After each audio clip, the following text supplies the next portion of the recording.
Okay, Lee, you're up. I want to thank everybody for coming to the Guerrilla reading series. We're back for our spring session. We have 3 great readers for you. So let's get right to it. Our first reader,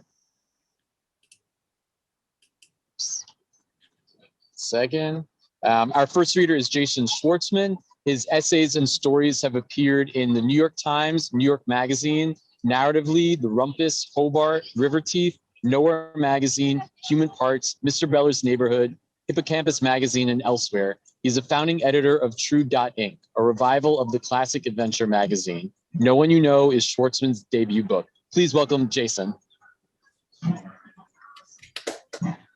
Hey, everyone. I wanted to thank Dixon Place, Guerrilla Lit, Marco, Camellia, and Lee. Really happy to be here and read alongside John and David. I'm going to read a few stories from a section called What Is Your Name, by the way? It's all nonfiction. This one's called Distance. From far off, I see a solitary figure coming toward me. The distance gives us time to contemplate each other. It is the Detroitness too, this feeling that there are not many other people around. The tall beige buildings have shed their glass. The windows just rectangles of black. I'm trying to return to the hostel, my camera around my neck, my laptop and my backpack containing everything I've ever written. On a red brick wall nearby, there are 2 black arrows pointing in different directions. One arrow is captioned, "This way to lose." The other arrow says, "This way to die." I'm constantly comparing this city to St. Louis, giving it the short end of the stick. But it isn't quite fair. I spent so much time there, and I'm just a visitor here, a tourist with one quick view. The guy comes into focus, and I can tell he is homeless or very poor by the dirt streaks on his clothes. As he drifts closer, I can see him eyeing my camera. He gestures rapidly with frenetic hand motions while my heart thumps. He is going to rob me, and there's nothing I can do. There is no one even within earshot. It has been minutes and avenues since I saw another human being. And then I understand. He's deaf and he's signing, asking me to take his picture. He sees I'm not from here, that I'm trying to photograph Detroit. When I think of Detroit, I think of weedy lawns and the rubble within the Packard plant. I think of the Spectral train station. Maybe he's thinking, hey, I'm Detroit too. The man gives me his biggest smile and I take his picture. He starts signing again. I'm hungry, I think he's saying, but it's hard to know. Maybe he hopes I can help him get something to eat. I angle myself away. I think I have some singles, but fuck it, I think. I'll just give him a 20. The Detroitness. If the circumstances were slightly different, it could easily be my own ransom note, but I hand the money over without a word. He takes it, sees it. He is so surprised, he cries out. His hands are moving faster now, complicated patterns in the space between us. I can't understand any nuance beyond the obvious joy. The only word I know in sign language is the gesture for divorce. 2 fingers together in parallel and then moving apart slowly until the speaker's arms have reached their limits. The 2 people already transported to opposite ends of the earth. He can't stop smiling. We fist bump and I walk away. But after a few steps, I look over my shoulder. I can feel the suspicion still in me like a toxin. I want to make sure he isn't following me, that he hasn't decided he wants more where the money came from. I'm naturally a little guarded, but I wonder if the suspicion is me or if it is me in this city. I look back and he's in the same spot. He hasn't moved an inch. He's still smiling, signing, saying something I wish I could hear. This one's called The Place Where She Can Be Herself. Is this day over yet? The customer asks. It is 1:30 p.m. No one knows what to say. Not the owner, not the stylist, not me, as the owner is cutting away my hair. Vague sadnesses leak out of her. She can't find her center, she says. But the customer is calm by the salon. She feels comfortable. Like when she is here, she can really be herself, she tells us. The way she can talk, she can in other places. She refers often to a surgery, and later it is clear she is talking about a breast enhancement. Before the surgery, I learn, she had a dress with a very slim fit. It looked great on her. After the surgery, it didn't fit anymore. She'd bought it for $2,500, sold it for $1,500. How she phrased it, it was as though she had made $1,500. No, the owner says, you lost $1,000. The customer more or less ignores this. She is in the salon, the place where she can be herself, where she can boast about her $1,500 profit. I understand. There is a before and there is an after. We are in the after. Anyway, it is the stylist she comes for, not the owner. The stylist who laughs with her, makes her hair look pretty, asks her questions, keeps the fragile momentum going. After she leaves, the stylist starts with the remarks. It takes less than a minute. The silhouette of the departed has just barely moved across the glass window. The stylist cleans up the hair, these last parts of her, and begins disinfecting the equipment. She brings up things about the customer, who it turns out is her favorite punching bag. She starts with the surgery and then moves on to her expenditures and her attitudes. One by one, she attacks them. I just don't get that, she keeps saying. If the customer had overheard, though, I would have told her not to worry about it.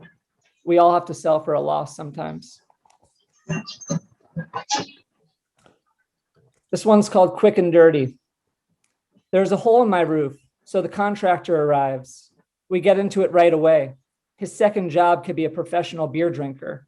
His first wife, she was a cheater. He enjoys summing people up.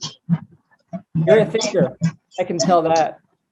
His second wife woke up one day and decided she wanted to be somebody. She left him. The Mexicans, he complains, don't dispose of their garbage properly. Before he leaves, he tells me about his daughter who has some disabilities. Beautiful penmanship, though. This one's called Details. Elle and I still work in the same office. Our boss doesn't know we're not together anymore, doesn't know we were ever together. He has invited us north to help with his new home and to learn about carpentry. He has been renovating for 7 years, but it is finally almost finished.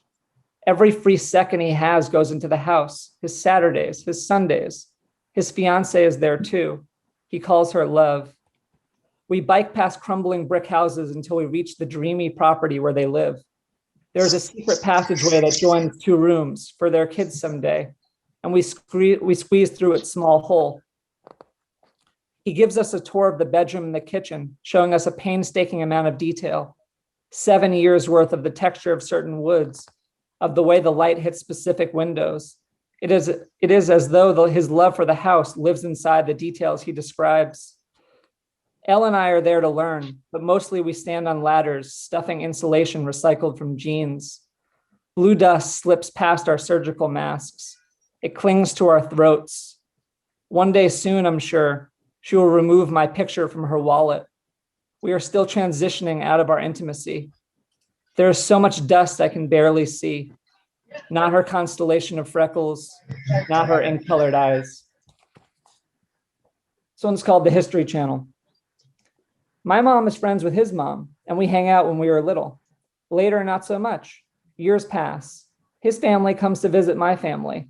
Carpets have been pulled up, walls smashed into rubble and carted away, furniture replaced or rearranged. We are grown up now. I love the History Channel, he tells me, before even the hellos. I raised my eyebrows when he asked me if there's been anything good on lately. I tell him I have no idea, and he looks hurt. I think back. It's true I used to like the History Channel when I was younger. As I'm thinking, he explains that all he heard growing up was that I watched the History Channel. Why don't you watch the History Channel? His mom would ask him. This one's called If God Were a Woman. Are you from around here? A man asked me. One of those evangelical guys who seems to be a professional nuisance to the casual pedestrian. I'm heading to a cafe in the Arab quarter of my neighborhood. We are not far from the local mosque, but this man seems to be Christian. He's holding a Bible. I'm Jewish, so it feels like I'm stepping inside of a hammy joke. Like anyone else, I have been asked to stop 1,000 times by someone like him and almost never have, but I happen to be in a good mood. I tell him I am in fact from around here. I live just down the block. There is a woman with him, but she doesn't speak. I'm expecting to hear about Jesus, but the man would like to know if I'm aware that there's a chance God may be female. He pulls open his Bible to show me a passage in Genesis with a mysterious pronoun. Now the earth was formless and empty. Darkness was over the surface of the deep, and the Spirit of God was hovering over the waters. It's that spirit that has the feminine pronoun. I'm intrigued by the idea of God as a woman, and I loosen up a little bit, curious where else the conversation can go. I'm charmed by his progressive vision, and even when the talk tilts toward conversion of what I am and am not, I start talking excitedly about a Torah I've seen recently that acknowledged some scribal errors. I love this phrase. The idea of these scribes copying out everything by hand, the inevitable introduction of small mistakes due to the Herculean nature of their task, each version becoming its own in minor imperceptible ways that will grow over time. Errors, he says. His voice has lost some of its music. He stares at me. The woman continues to not speak, though now her silence says something. Thank you for sharing this with me, I say to him, but he is no longer listening. This one's called Screensaver. This is a big country club of nothing, complains an older white woman when she has been waiting for a few minutes in the Verizon store. A younger Black female employee is trying to figure out why my iPhone isn't charging. She's convinced that something is stuck in the slot. She pumps compressed air into it to remove lint and dust, but that doesn't work. The older woman asks if she's the manager. She is. The real manager? The real manager. The older woman snaps at her when she returns to my iPhone. She complains loudly to a sympathetic customer who is also waiting a few feet away from us. Her temper worsens the longer she waits. When she demands the corporate number, the employee restrains herself and simply goes to a back office and returns with it. I see her own anger flare and then retreat in her face. She is used to it, I imagine, sadly. She turns back to my iPhone, now with a thumbtack. The older woman is standing very close to us, still bitter and complaining. She is so close, she sees the colored fish on my screensaver. She asks if I photographed them, full of curiosity and grandmotherly enthusiasm. I am so stunned by the shift that I just nod, even though they are illustrations from an exhibit at the Natural History Museum. Such nice fish, she says.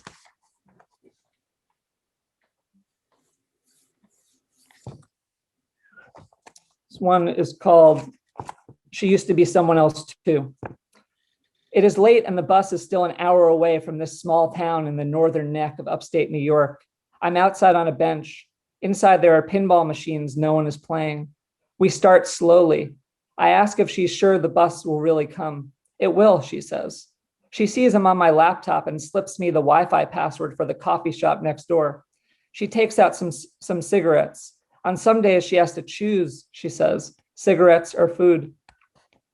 Voices come through on her walkie-talkie. Taxi drivers. She tells me how bad everything is in the town, how her taxi drivers used to be engineers. They used to be CEOs, how everyone is in decline, including her. She laughs. One of the voices belongs to a man named Steve. He is one of the drivers, or he is her husband. Bye, my love, she says to Steve. I keep becoming invested in these little stranger interactions. I can't tell if I'm just searching for something to spice the vacant hours, or if it is because of something larger, my real life turning into a wasteland where unknowability and drama and color are flowers that no longer bloom. Thanks, sweetheart, she says to Steve. I can't tell. Taxi driving is where they can hide, she says to me, not without sympathy, now that they're no longer engineers, no longer CEOs. She used to be someone else too, she tells me in between drags, used to study anthropology. Now she is hiding. On her days off, she says, she hasn't come here where we are. Otherwise, I'm just bus lady, taxi lady. On her days off, she doesn't want to be these things. Her walkie-talkie keeps ringing almost every minute. When we're talking, she lets it ring longer before she presses the button to receive the call. In the parking lot, our conversation accelerates into increasingly personal territory. I tell her I think I'm in decline too. She said it, so I can say it. We're talking about things maybe we wouldn't talk about if we knew each other better. What is your name, by the way? She asks. The bus will be here soon, but before it comes, Steve shows up. He comes from around a corner, so I can't see if he is coming from a taxi or he's just there to keep her company during the graveyard shift, to share a cigarette. I like the idea of that, of Steve speeding over for a few drags with his wife, this lonely corner a little less lonely. We all talk for a while, and then Steve leaves. He heads back around the corner, and when the dispatcher starts talking about him, she still never pivots to a we. Then she mentions an ex-girlfriend, though maybe she dates men too. I end up appreciating the ambiguity, that all I can puzzle out of them is their fondness for each other. Then the dispatcher's walkie-talkie starts ringing again, and I throw my backpack over my shoulder. As the bus pulls up, we wish each other nice lives.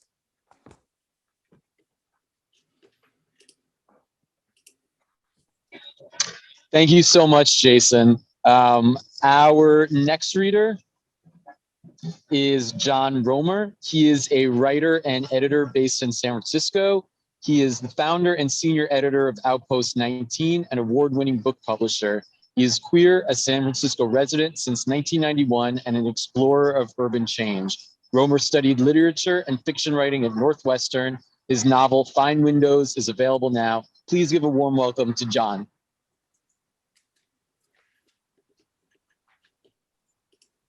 Thank you. Really excited to be here. Thank you, Lee. Thank you, Marco, for making this happen. So I'm going to read pretty briefly from a new book I just finished, a novel. It's called For the Love of Electric Submarines, and it's also set in San Francisco. Five Windows, my first novel, came out a couple years ago, and it was set on a hill in San Francisco. This new one is set on the same hill, up a few blocks, and they have nothing to do with each other, as I think city life usually often is. So I'm going to read from chapter 2, which is where it gets fun. This is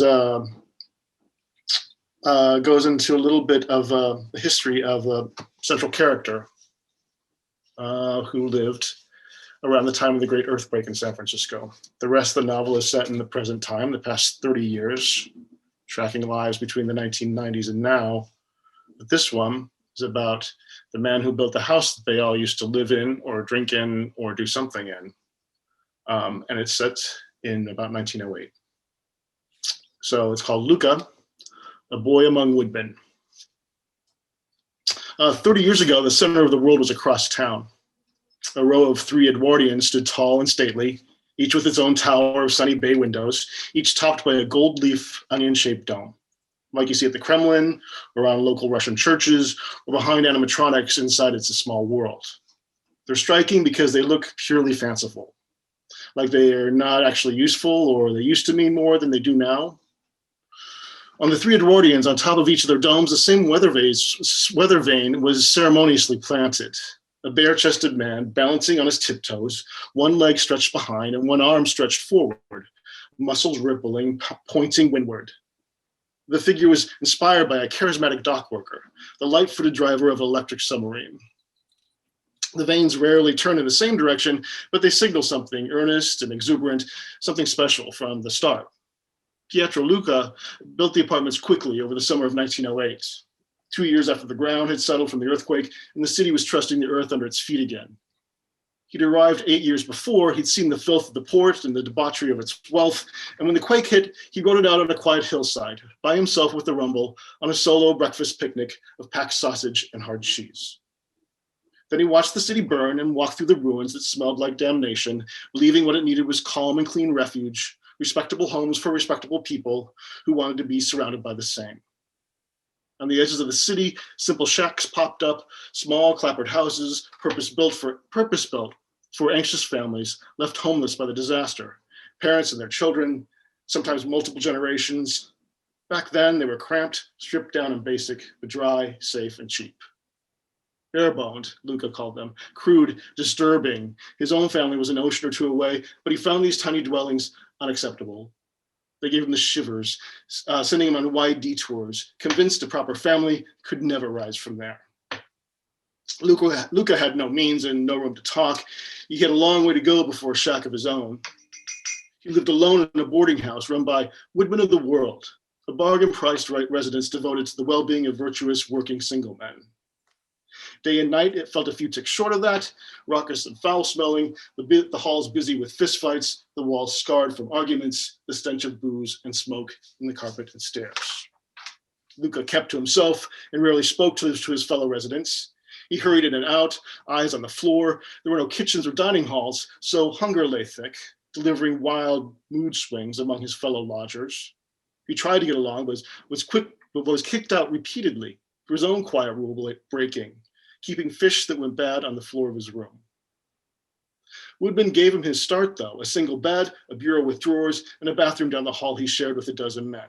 He bided his time there, eyes down but dreaming up, always aiming for the substantial, more in line with what he'd seen on the city's grand boulevards.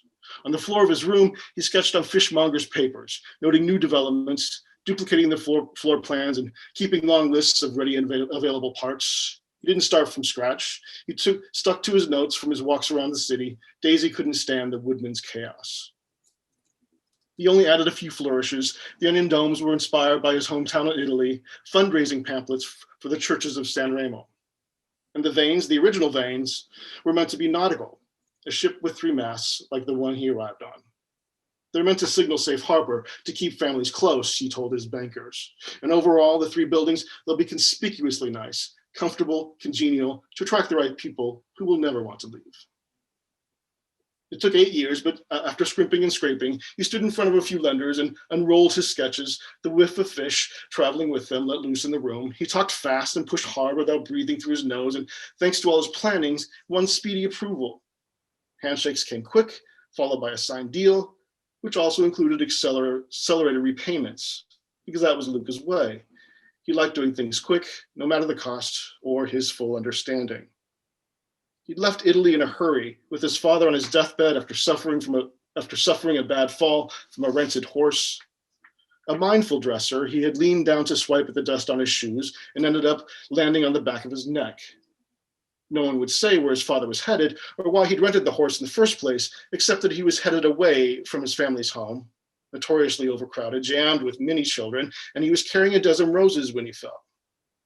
I really don't get it, Luca tried asking questions. I don't remember him bringing roses home before. Luca kept vigil along with his siblings. 11 of them gathered around their father's bed, packed close and fidgeting through his hours of struggle, the constant wheeze, the sudden cough, raspy and labored. Pietro stayed in the doorway, but a hairy priest had squeezed in, as well as an afflicted doctor who brought his own coughing, while his mother sat bedside, bent over in prayer. She gave Luca a look and broke off her supplications before lifting 2 toddlers from her lap, yanking at her sweater, babbling in her ears. Then she rose and gently repositioned her eldest daughter, lost in daydreamy humming, pulling a brush over and over through her hair. She navigated several more before she got to Luca, squeezing past the twin boys who'd just gotten through cholera, smiling at the bald one who'd never grown hair, and pinching at the girl quietly choking her doll before leaning in close to Luca. "Think before you talk, boy," she whispered at him. "Look around, take it in. It's time you start thinking about everyone in the room." Luca pulled back. He gave her a concerned look. "Of course, always family first, mother." She looked down at her shoes. She straightened her poor sweater. "Let me try again," she told him, hissing in his ear now. "There's no room for you, sweetie. You've got to go." She turned back to the room, stretching her arms overhead, then pulled a knee as high as her chest, careful she didn't land on one of the dear small ones. Luca looked over his shoulder. A small crowd had gathered, filling the hall to his father's bedroom. They were looking at Luca like he must have more to say, an extra detail or two about his father's habits. There was a woman who was bringing fresh garlic soup daily, and the grocer preoccupied with the Luca family tab. Another priest was back there, and the widow from next door, nearly hidden under layers of spidery black lace. Pietro turned to his mother. I don't understand. Me? You mean me?" But she was back at the bedside, working her rosary, wiping a whimpering child's nose on her sleeve. "Like right now," Pietro said. "You want me to go? Where?" His whole life, he'd only been 3 places: to church, to school, and to the markets loaded with fish. He'd seen newspapers now and then from Milan and Marseille, and he often watched foreign stevedores load and unload the docks. Apart from relations, he could only name a dozen individuals he'd met his entire lifetime, and most of them were packed in the hall behind him now. Pietro tried naming them, counting his options in front of everyone, plus that lady at the train station in Monte Carlo, though I'm not sure how that would work. His last birthday, his 15th, his father took him on a day trip to Monaco, where they disembarked at the train station, got ice cream with the view, then headed straight back to San Remo. Between trains, his father introduced him to a friendly woman who told Luca to count boats while she took his dad for a walk. He thought they'd had a nice time. He'd always been a good boy. But from the bed, suddenly his father bolted up. He turned toward Luca. "Get out," he yelled. "Just get out," he yelled again, and with alarming vitality, reached under his bed and threw one of his dusty shoes, hitting Luca in the chest. His mother began wailing, jumping from her stool, and with outstretched arms pushed Pietro Luca from his father's home. They both shoved their way through the overcrowded hall, but she managed to grab her husband's thrown shoe and shove it in a duffel, which she forced over his shoulder as she hustled him out. "This is really happening? This isn't the grief talking? You don't think he's delirious?" Pietro tried reasoning, but landed on the street. No idea where to turn, shocked by his mother, confused by his father, and not really believing where he found himself. He ran to the water's edge, struggling with his duffel, winded and doubled over on the edge of the docks. "Just a second. Hey!"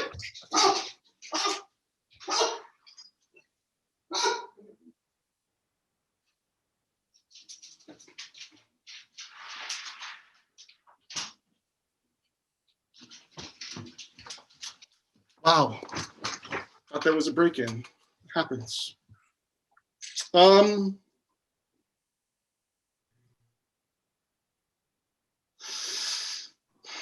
He heard his mother still wailing, running after him. He dropped his duffel, waving back at her, certain she'd come to bring him back home. But she kept barreling, grabbing him by the belt loops, leading him to the gangway. She picked up his bag and stuffed the matching shoe in it. Then she crammed a wad of bills in his jacket pocket.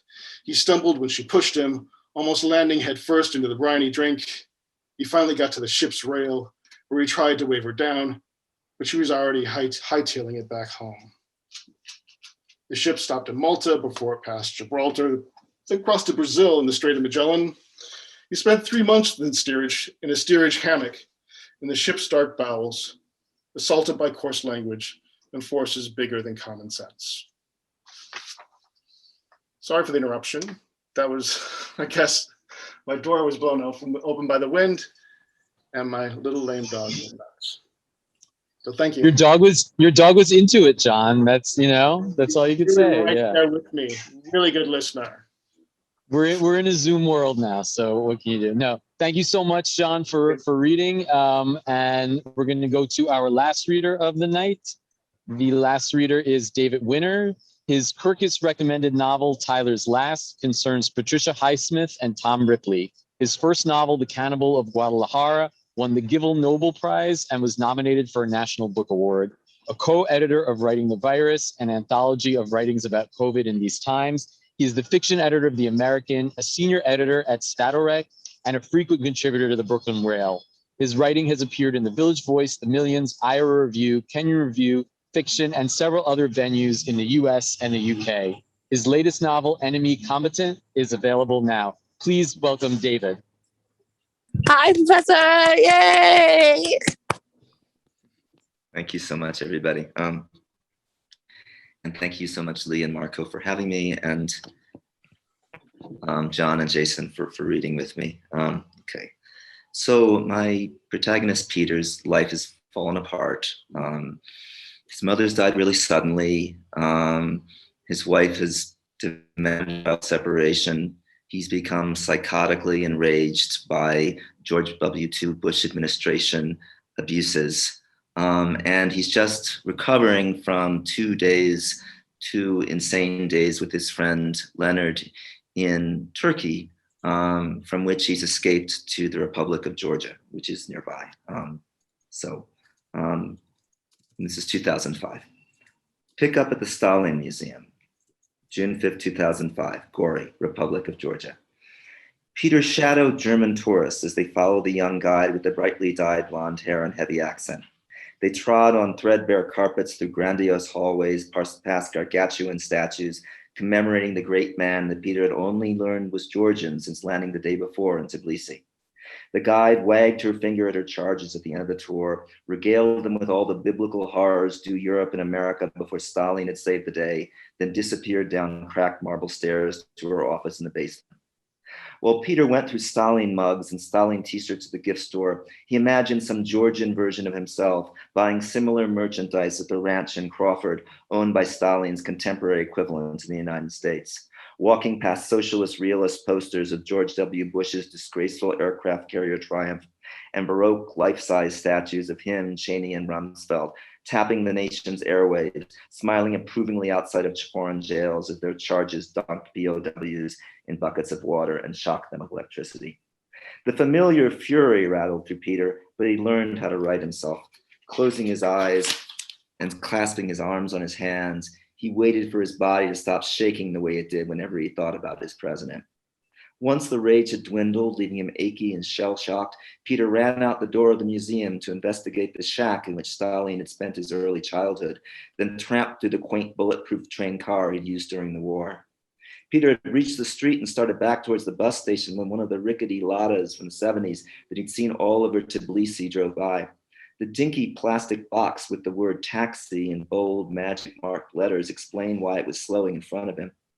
"Hey guy, go to Tbilisi?" asked the swarthy driver, probably not too far into his 40s, but older looking, more seasoned. Peter's shorts had given him away. Like the Italy he'd visited as a teenager with his parents, men in Georgia wore long pants, even on sweltering days. "Niet," Peter sternly rejoined, employing one of the 5 words taught to him by his Russian-American 5th grade teacher. But before the "niet" had formed on his lips, the "da" had emerged in his mind. Tired, sweaty, and still residually hungover, he wanted quicker passage to his air-conditioned hotel room. His Australian guidebook claimed that you could hire a cab all the way to Yerevan in Armenia for 80 lari, $50, but the day before, an asshole driver had charged him nearly half that for the 20-minute ride from the airport. The approach of the driver gave Peter another opportunity. Leonard had fallen apart in Turkey, but Peter had mostly kept his wits about him, pulling himself out of that tidal wave of dissipation before it sucked down both of them. Leonard was lost, but Peter had a baby about to be born and a wife who might take him back. Leonard paid people indiscriminately for their services, but Peter could fight for a fairer price. "Tell me how much," Peter gave up on Russian to ask. The man scratched his bristly chin. After shuffling around in the uncomfortable front seat, its yellowish foam barely contained by duct tape, and tucking his wrinkled gray sports shirt carefully back into his pants, he offered a special price for you, 30 lari. It was an unbelievable bargain for a 100-kilometer ride, but Peter rolled his eyes and demanded 15. The driver shot a quick look back at Peter and agreed to 20, a sharp dip from 30 before opening the passenger seat door. Unnerved by what he'd gotten away with, Peter cautiously climbed into the passenger seat, ready to be driven all the way for $12, less than what it cost him and Sarah to get back to Brooklyn from Manhattan on a typical Saturday night. Peter slipped the Stalin Museum brochure under his buttocks to protect them from the springs slipping up to the seat. The flimsy door slammed shut, and the creaky vehicle jerked down the avenue in the direction of the bus station. Peter bit into his lips when the car took a sharp turn down an unpaved road, but soon he recognized the statue of the Georgian folk hero holding a broadsword and the old Orthodox church atop a hill. The latter bounced on its shocks as they buzzed along in silence. Peter was drifting towards sleep when he saw the driver peering intently at him and asking the usual question, "You're American?" before glancing up at the big green hills on the sides of the road and starting to list laconically, "NBA, Jay-Z, 50 Cent. Peter took in the man's red face and roughed up clothes and tried to measure him up. There were mostly just black and white people in the Virginia of his growing up, and some Poles, Dominicans, and Chinese on his block in Brooklyn. None of the exact location of Georgia nor the type of people who lived there, like Russians, like Arabs, were clear to him, and his head ached too savagely to puzzle it out. Locals in other countries had lectured Peter before about iconic African Americans, but he couldn't understand how this indecipherable character could care so much about Beyonce, Mary J. Blige, and Shaquille. Luckily, Peter wasn't expected to comment. He didn't really follow the NBA and mostly listened to rock music from the 90s. His comments complete, the driver pulled out a pack of cigarettes from its resting place just above the gears and started to chain smoke. inhaling each in 4 or 5 drags. Then he reached for the battered mobile in the breast pocket of his shirt, dialed someone and spoke to them in an unnecessarily hushed voice, as if Peter could somehow understand. He'd gone on for several sentences, repeating what seemed like the same urgent phrase, when the person on the other line broke into the conversation, sounding skeptical, surprised. The driver's face crinkled as he peered across at Peter and delivered an authoritative vow into the phone that sounded like a command. Once the call was finished, about halfway to Tbilisi, the driver turned on the radio and flooded the car with the bastard children of the Polish polkas Peter and Sarah still heard around Greenpoint, and the Arabic pop the Yemenites blasted from their bodega across the street. Though still deep in the countryside, about 20 minutes later, a sign in Roman lettering indicated that it entered city limits, and the driver placed an old-style American rap tape into the dusty cassette player. "Don't believe the hype," insisted Public Enemy. The letters on the intersection suggested that Tbilisi traffic bear right, but the driver, attempting some sort of shortcut pose, exited to the left. "Pick up friends," he assured his jittery passenger. They turned off the small road onto a gravel path and stopped in front of a 10-story Soviet concrete block nightmare with many of its windows broken. It smelled of squalor from meters away. A spooky old woman peered down at them from a second-floor window, while the back door of the car suddenly opened and 2 more people jumped inside. Their sun-stained faces and scraggly dark hair made them look prematurely wizened, and the first one's tumescent body barely fit into his green-colored jeans. The dark skin and slanted eye of the second man made him look gypsy, part gypsy. He smiled nervously at Peter through chapped lips. "Now we go to Tbilisi," announced the driver. Except rather than heading on the gravel path towards the highway, they circled around the apartment complex, splashing through gullies filled with water from the last rain. An old wooden tobacconist stand stood adjacent to a grove of sooty pear trees, but the opening through which merchandise and cash had once been exchanged was boarded up. The car lurched to a halt, and the bulky guy leapt out and kicked in the stand door, which marked a change of atmosphere inside the Lada. The driver glanced at Peter, then jumped out of the car. He circled around it like an obstacle course, stopped, then circled again, before abruptly pausing in front of the passenger side. Peter's hand started shaking, and his chest expanded against his shirt. He had no idea of normal here, but this just wasn't right. Wheezing asthmatically, the driver looked up at the sky, crouched down on the ground, and made the sign of the cross. And suddenly everything quieted. Peter could no longer hear cars from the road or radios and televisions tinkling from the apartment building. The driver breathed in a solid breath, and everyone sprang into motion. The 2 people in back jumped out of the car. The driver pulled open the passenger door and grabbed Peter painfully by the crook of his arm. The gypsy, who had come around the other side, yanked at Peter's other arm. Together they pulled him out into the roasting afternoon. The green-jeed man approached, smiling kindly at him like an unlikely ally, but balled his hands into a fist and spat Peter's chin. Peter's jaw quivered, his torso shook, eyes fogging and heart racing. He flailed his arms and legs while gazing longingly at the relative safety of the apartment building. As Peter was catching his breath, waiting for a better opportunity, the green-jean man kicked in Peter's knees and shoved him easily down to the dank dirt floor of the tobacconist stand. So I'm going to read just a little bit from something that happened 3 months earlier to Peter.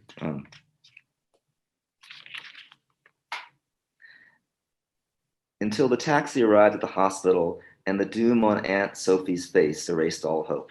A quick hug, and she was pulling him into the ICU, where his mother lay in a circular panopticon of hospital beds, nurses and computers occupying the center. Attached to IVs and oxygen, her eyes flickered in recognition when he approached her. Faintly, she whispered what she'd often tell him when he found her troubled or unwell. "I'll be okay. I have to watch out for you." By the time Peter was 12, his parents were barely talking and depression was leveling his mom. After dinner, she would stare silently at the flaking paint in the dining room ceiling for minutes on end, ignoring Peter if he tried to talk to her, until finally they would hear the sounds of his father coming down the stairs, and she'd pull herself to her feet so the 2 of them could take care of the dishes. Some weekend mornings, she'd stay in bed until noon like a teenager while Peter shivered under his sheets, worried that she'd found some way to end her life. Now, decades later, he'd taken her so for granted that she started to die on him. In the ICU, she closed her eyes and sank back into sleep, and Peter fled for the nearby waiting room to gather his courage for the coming vigil. "A short one. You made it," Sophie's words upon his arrival. "It won't be long." The flight had evaporated his buzz, and he wanted more to drink, but hospitals, those tensest of places, were devoid of bars. He hadn't really cried since receiving the news, but tears now careened down his cheeks, reaccumulating the moment he wiped them away. His blurry eyes circled the room, the water cooler, the pastel chairs and couches, the photo of the Grand Canyon, and the President of the United States, whose devious grin made Peter think about the surgeon at the other hospital. He'd murdered Peter's mother like the slick, smiling little prick face on the wall was murdering his country. Back in the ICU, his mother shallowly breathed, and Peter watched her vitals flash across various screens. Blood pressure, pulse, temperature, blood oxygen. The lines on the EKG screen were shaking like he'd seen in movie death scenes, except not. He led a sheltered life. He'd hardly been in hospitals. He'd only once seen someone dead, a middle-aged black man being carried from a Brooklyn apartment building. Sophie sat in the chair across from Peter. She had a Bible in her lap below a Vanity Fair. Her eyes were closed, but she was not asleep. His mom's temperature looked normal, the oxygen about 90%, the blood pressure was good, 100 over 80, even though she had hypertension. Except not so good, he couldn't trick himself. Low because she was dying. But her vitals stayed stable as he watched them, slipping a little, the oxygen to 89 and back up to 90 again. If he stared at the screen and concentrated, maybe they would stay the same. Maybe he could stop this from happening. But she was rasping. Despite the oxygen on the screen, she was struggling to breathe. Her name was Alice, quaint sounding now so ephemeral. Suddenly her eyes flipped open and she moved her hand just a little in the air. She looked around for a moment, but she didn't seem to be focusing on anything, except she was, on her only child. She looked up at him and let his eyes in the air. He knew what she meant, not the ugly drop ceiling, but the heaven that lay somewhere above it. Sophie had seen the gesture. Don't fight me on this, she told Peter. His great-grandparents had come from Poland. His grandparents had brought up their two daughters Catholic. Alice didn't go to Mass. She kept no pictures of Jesus nor Mary around the house, but she had faith. Sophie, not so much, except she was pulling some beads from his mother's purse that lay in back of the chair, beads attached to a crucifix, rosary beads.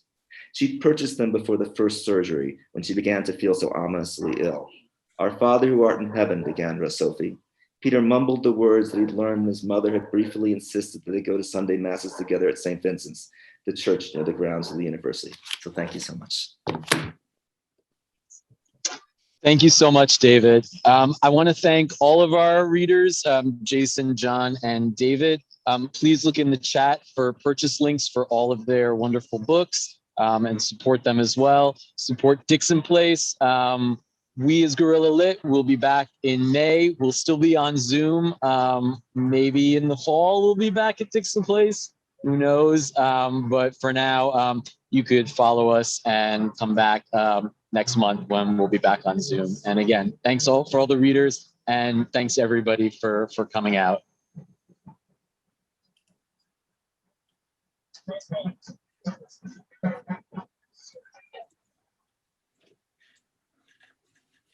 If anyone has any questions for the authors, you can put it in the chat, or you can just shout them out, and they'll be happy to answer them for you. Okay, thank you. Are you almost done? Yeah. Sorry.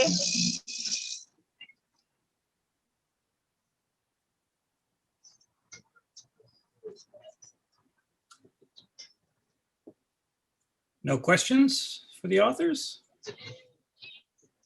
I want to go onto there. Ooh, it's getting cold out here. Like I was fine. Okay, then. Can you put up the final? I have one, Oh, okay. since nobody else is asking. Hello, David. David and I share a name and a profession, and it's the first time we've seen each other. Your story in Georgia read very much like reportage, and I've been in Georgia one time, and you captured the atmosphere. I take it you have been there.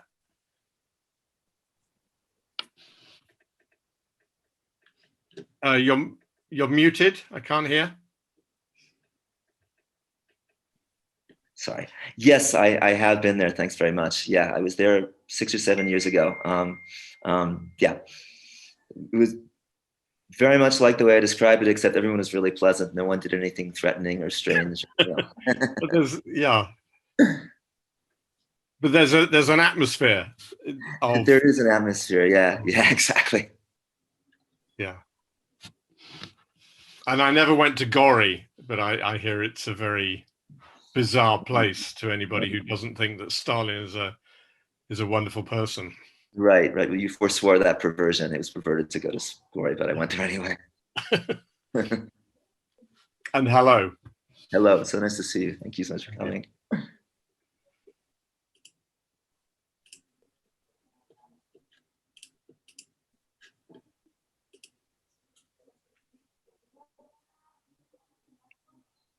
Do we have any other questions? I have a question. For all the readers, how has the pandemic affected your writing?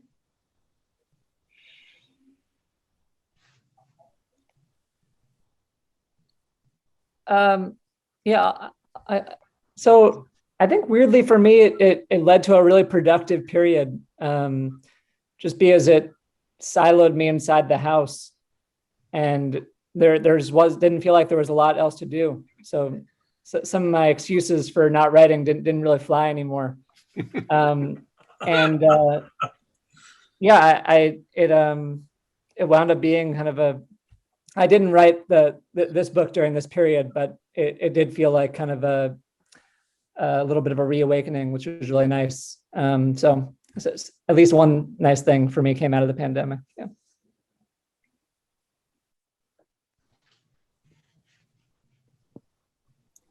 Well, I mean, once we realized that we shouldn't necessarily try to address it directly or exploit it, which was my instinct at some point, I have to confess, it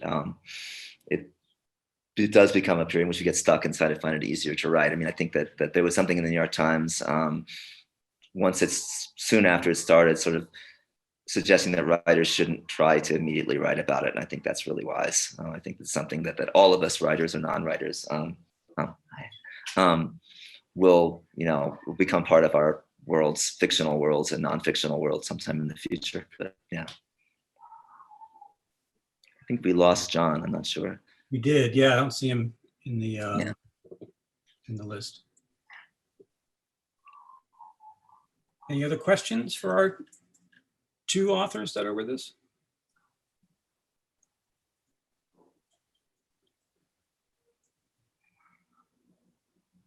Okay, then thank you so much for coming this evening, and stay safe. And we'll see you all again next time. Thank you very much. Have a good night.